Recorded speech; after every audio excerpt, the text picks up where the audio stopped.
Logan Sullivan, good day. What we're going to talk about mainly is, I think, the transformation of the global food system. So that's a very big subject. And in particular, I think we'll be focusing a bit on alternative proteins, which is an incredibly hot topic. Say a little bit about who you are and how you fit into the galaxy. I have certainly had an odd background leading into what I'm working on currently at Counterfactual. Started in probably reading a little bit too much moral philosophy in college, and I had raised some funding, won a business plan competition, and was about to kind of drop out and work on a company that I thought had, as I look back, I certainly realized it wasn't as impactful as I thought at the time, let's say.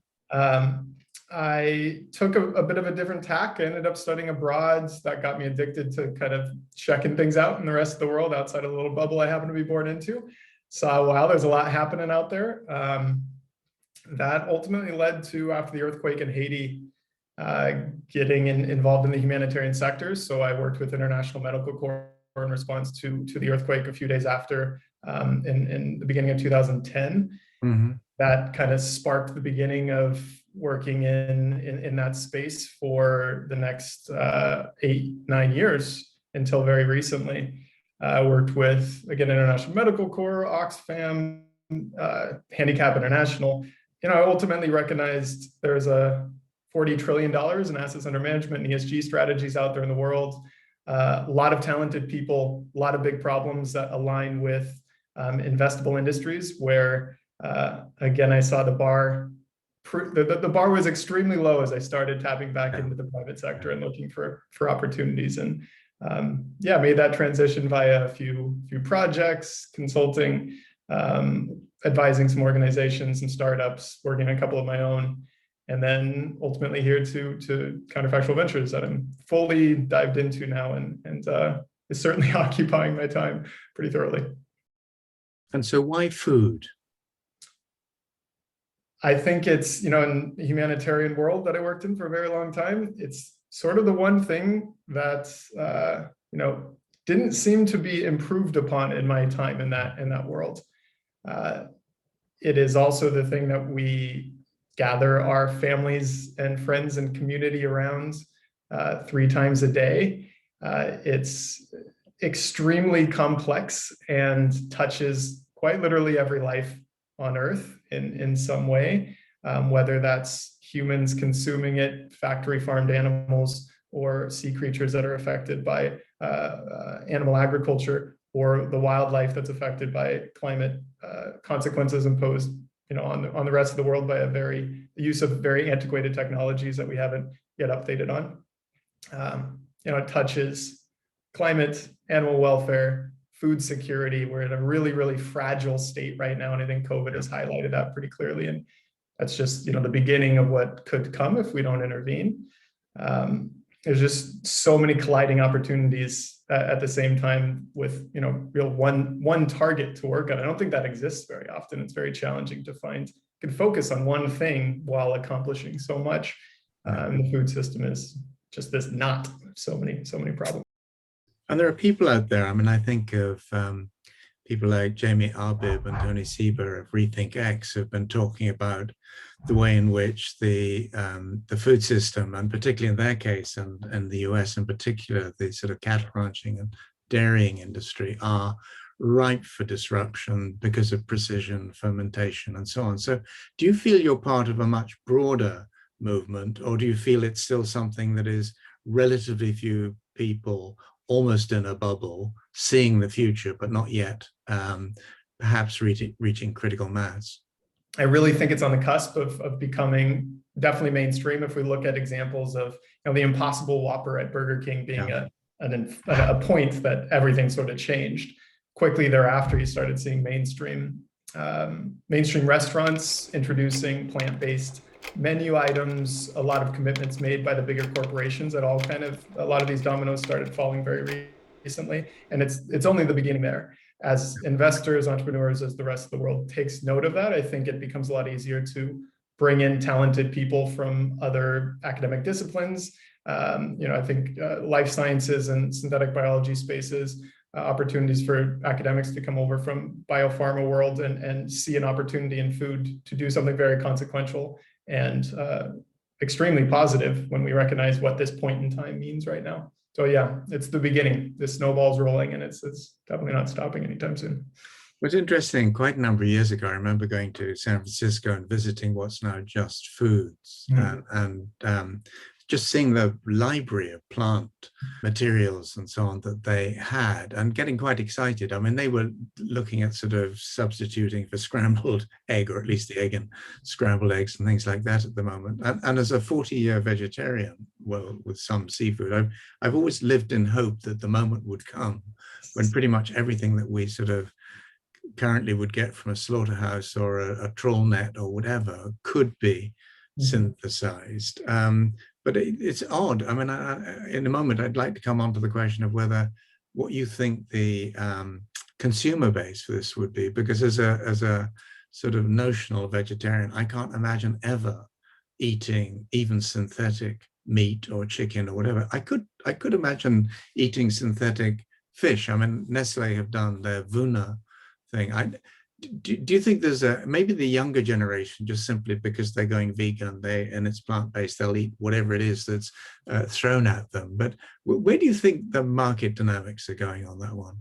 Yeah, I think that's a really interesting question. I kind of think of this as plant-based and cultivated as two very separate plays that overlap with one another. Fermentation technology being really, really exciting in the middle there.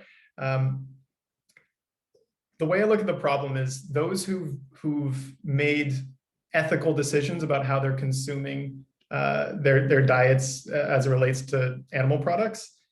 That's not necessarily the group that we're most interested in now. Okay.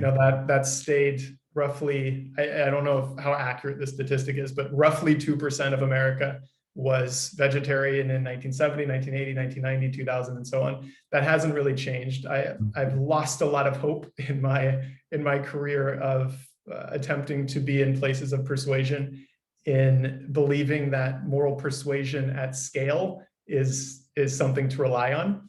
What we're really hoping to be able to do is create the enabling technologies and business enablement environment that allows a lot of other products to be able to just displace their alternatives in a way that's sort of common sense, such that it's not a decision to eat a cultivated product or a plant-based version of something, but rather, this is just obviously better. It tastes better, it's cheaper, more abundantly available. My doctor told me that I should consume this instead as well. I think that's what we need to get to. If we can get to that point, then it's it can really happen at scale that the other 99 or 98% begins to make that transition without necessarily knowing it. And I think that's the goal. Do you think this is the sort of the food trends that we're talking about here have real implications for the poorer parts of the world, or is this something that's going to be done to make the global north comfortable and well-fed in a slightly different way? My objective here is to leverage investment resources working within the boundaries of how that world works and how we can attract hundreds of millions of dollars and billions of dollars over time, and bring it into projects that are highly profitable, such that we can return above average returns to our investors in order to really scale this thing. But this is creating the technologies and the foundations that I believe can ultimately lead to touching every life on Earth. This is not creating the highest end product. And if it is the case that our companies are working on creating high-end products for wealthy consumers in America to begin with, I don't think that that's very likely. If it were, you can trust that that's because of a behavioral science belief or that is how we adopt the technology, make it much more bring down unit costs and then introduce that technology elsewhere. But the goal here is this should bring investment innovation into what can translate into global food security. And I don't use that term lightly because I think it's often misunderstood. And we're talking about food security from different angles of national food security. And that is very often how, for example, when investors are asking us to come to a particular region, it's often for food security in that region, or for that country. I'm most interested in food security for the most vulnerable people in the world, and how can we figure out how to translate this, Bay Area resources into innovative technologies that then become solutions to humanitarian crises. And that's going to be tricky, but that's the goal. Making a success of that. Do you see that as an additional level of challenge, or do you think that's an unexploited market that no one else is going to go at for a while, and therefore you're well positioned? I think it's challenging, and it will need to come in sequence. And I think that's as challenging as anything, figuring out how to not place it front and center. I'm also here to be, candid. For the sake of animal welfare, I think factory farming is something that we'll look back on in 100 years and see it as one of the most absurd atrocities that humans ever imposed on other life on Earth. And to find an alternative as quickly as possible does not begin with, or as quickly and as elegantly and as constructively as possible. It doesn't often begin with, hi, investor, I care about the animals, right? I care about, sub-Saharan Africa food security. That's not necessarily the punchline that gets through. But if the whole kind of model is working with all of the levers that are unchangeable for now, and do our best to bring extremely talented people, a lot of resources, bring them together and precision point them at leverage points in the food system that can over time and collectively and individually turn into the solutions that can be applied everywhere else. And I hope I hope we find opportunities that can shortcut that. I don't know if we have those yet. If you think out to the late 20s, 2030, what would success look like for Counterfactual? I'm deeply involved and excited about making this my entire life's mission at the moment, because I do believe that if we succeed in the food system and we can demonstrate that we can bring the world's most talented people and a lot of resources, systems change research together, and that becomes companies that otherwise wouldn't exist, which is in the name, Counterfactual. And we can reliably beat market in terms of their commercial success, as well as demonstrate the actual consequences of these companies coming to life. That's step one. That's the beginning. The absolute intention in 10 years from now, if we're doing this well, is to have launched parallel programs and other focus areas where big problems in the world that are important, tractable, and neglected align with venture backable industries where this model can be applied. And I would, if this works out, I would love to reinvent how we're thinking about the intersection of social entrepreneurship and impact investment, because it is broken. The room for improvement is all but infinite.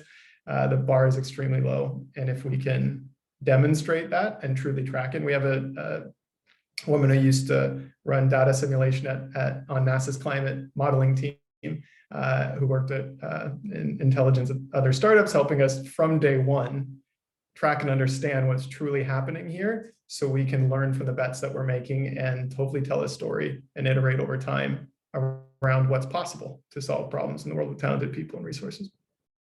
That's been extraordinary and encouraging. We'll be watching you quite closely, and would love to have continuing conversations as you come up that learning curve, Logan. But at this stage, thank you immensely for taking the time and sharing some of your vision and some of the practicalities.